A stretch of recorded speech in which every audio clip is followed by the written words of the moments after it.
The iPhone Air represents the first major shakeup to the iPhone family in years. The Air replaces the iPhone 16 Plus in Apple's lineup, but it really stands on its own as a completely new device.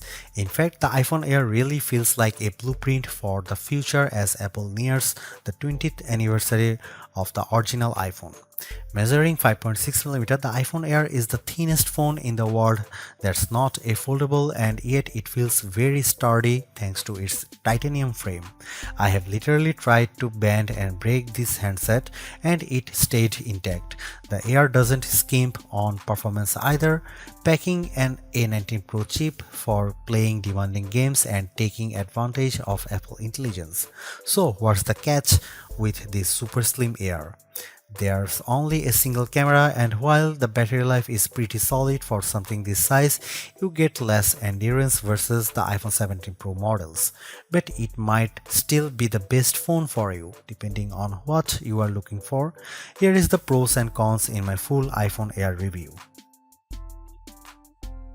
The iPhone Air starts at $1,000 for 256GB of storage. That's $100 more than the iPhone 16 Plus, but Apple is betting that you will be willing to pay a premium for a phone that's this slim and portable. There is just one problem. The iPhone 17 Pro starts at $1,099, which is just $100 more for a phone with triple cameras, a bigger battery, and an A19 Pro chip with an extra GPU core and vapor chamber cooling for better sustained performance. So you should really think about whether this stunning design is worth it. The iPhone Air has a release date of September 19.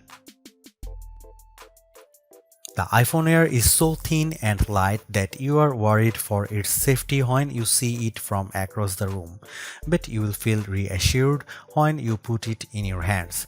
Measuring just 5.64mm thin, the iPhone Air edges out the Samsung Galaxy S25 Edge for the thinnest phone we have tested. The Air is so thin, in fact, that you might forget it's in your front pocket. Well, the whole device isn't this thin. The plateau or camera bump runs across the top of the device and jutes out. At least it doesn't wobble on a table when you press down. Apple purposely crammed all the major components into this area to make room for a larger battery down below. The iPhone Air comes in sky blue, cloud white, light gold, and black. Frankly, the black color makes the design look cheap and not as thin. I preferred the sky blue model I tested, which does a better job of showing off the Air's thin profile. Some have complained that the titanium frame is too shiny, but I don't agree. If you are worried about the durability for a phone this thin, I think you can rest easy. I saw a demo that simulated a band with 130 pounds of force and the iPhone Air shrugged it off. To further fortify the iPhone Air, Apple equipped the phone with a Ceramic Shield 2 display with 3x the scratch resistance of the previous technology and the Ceramic Shield back that's 4x more crack resistant than glass. It is worth noting that the iPhone Air has a single speaker integrated into the earpieces compared to dual speakers for the iPhone 17 and 17 Pro series. During my testing, the Air's speakers got plenty loud when listening to Apple Music, but it did sound tiny at max volume.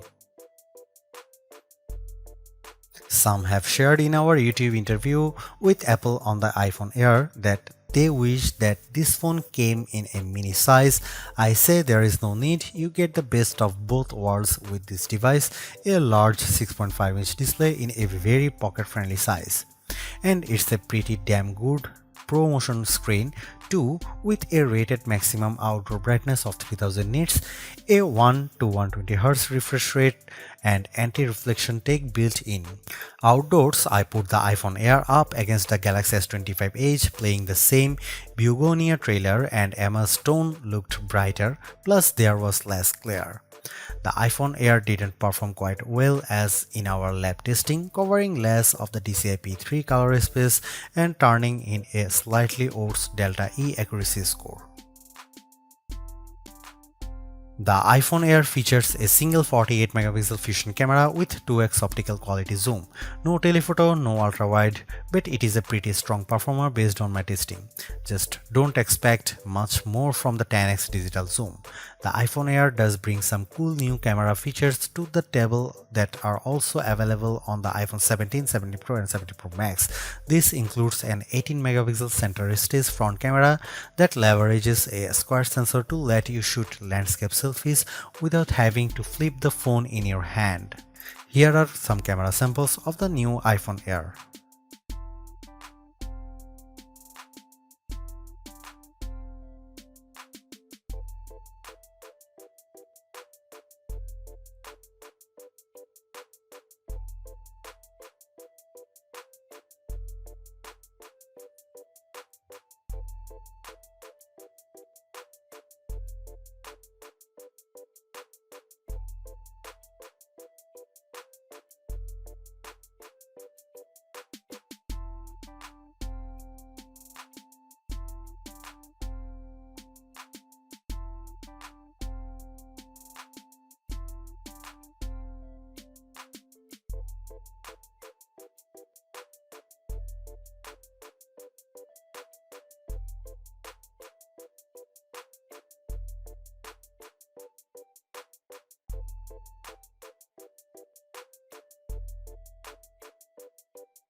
Packing an A19 Pro chip, the iPhone Air promises Pro-like performance in a very skinny frame. And I say Pro-like because you are limited to 5 GPU cores compared to 6 for the iPhone 17 Pro and Pro Max. I enjoyed smooth performance when playing Destiny Rising, double jumping and using my grenade launcher on multiple enemies while enjoying crisp graphics. I only noticed a drop frame here and there versus the iPhone 17 Pro Max. Speaking of twice, the iPhone Air having one less GPU core does impact benchmark scores. It reached 29.5 FPS in the demanding 3D Mark Solar Bay Unlimited graphics test compared to 46.6 FPS for the iPhone 17 Pro Max. The Galaxy S25 Edge also turned in a higher frame rate. On Geekbench, which measures overall performance, the iPhone Air beats the Galaxy S25 Edge and it finished our video transcoding test 20 seconds faster. How about sustained performance? To test that, we used the 3D Mark Wildlife Extreme Stress Test, which simulates gaming for about 20 minutes. We ran it once and recorded the result, then did a second run right after that to really stress test these phones. The iPhone Air performed quite well, with stability score that beat the Galaxy S25 Edge by a fair margin in both rounds. More surprisingly, the iPhone Air turned in cooler temperatures than the Pro Max when we measured the back of the phones using the laser thermometer in 5 locations and averaged the result, though the S25 Edge was even cooler. Here's the big questions on everyone's mind. How good or bad is the iPhone Air's battery life? Apple claims all the battery life, but we decided to put that to the test in a couple of ways. First up was our battery test, which surfs the web over 5G at 150 nits of screen brightness. The iPhone Air turned in a decent 12 hours. That's nearly a half hour better than the Galaxy S25 Ultra, and the regular iPhone 17 lasted 45 minutes longer. However, the iPhone 17 Pro Max lasted over 5 hours longer than the iPhone Air, so if you really care about endurance, the choice is clear.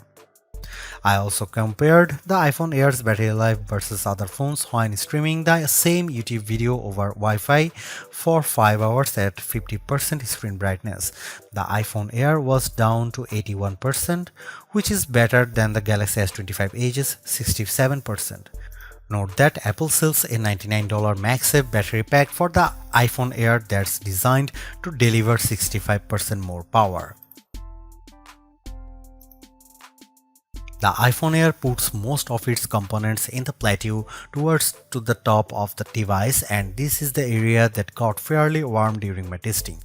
For example, after playing Asphalt Legends for 10 minutes, I measured this area and it got as hot as 106 and 109 degrees. Playing the same game on the iPhone 17 Pro Max, the temperature was in the 96-degree range. When performing other tasks, the iPhone Air mostly kept it cool, so your results will depend on the apps you are using. I am torn about the iPhone Air as its remarkable piece of engineering. This design is amazingly thin and light, and Apple deserves serious credit for making it so durable. It feels so strong, I don't think I would bother with a case. I also like how well the iPhone Air performs. No, it doesn't have the graphics might or sustained performance of the iPhone 17 Pro or Pro Max, but it's faster than the Galaxy S25 Edge and remains fairly cool under pressure, and it offers better sustained performance than Samsung's slim phone. However, I don't like the shoppers have to give up both an ultra-wide lens and telephoto zoom with the iPhone Air. At least Samsung gives you an ultra-wide camera that enables macro photography, but the iPhone Air's main 48 megapixel camera is very good overall. Apple left some other features on the cutting room floor as well, as such as fast charging and cinematic mode for video, so sometimes the Air feels more like an iPhone Lite. Overall, I think the iPhone Air is worth buying for those who want a super slim phone that's very easy to carry, that doesn't sacrifice too much on performance, but you will have to live with some trade-offs if you want something this compact.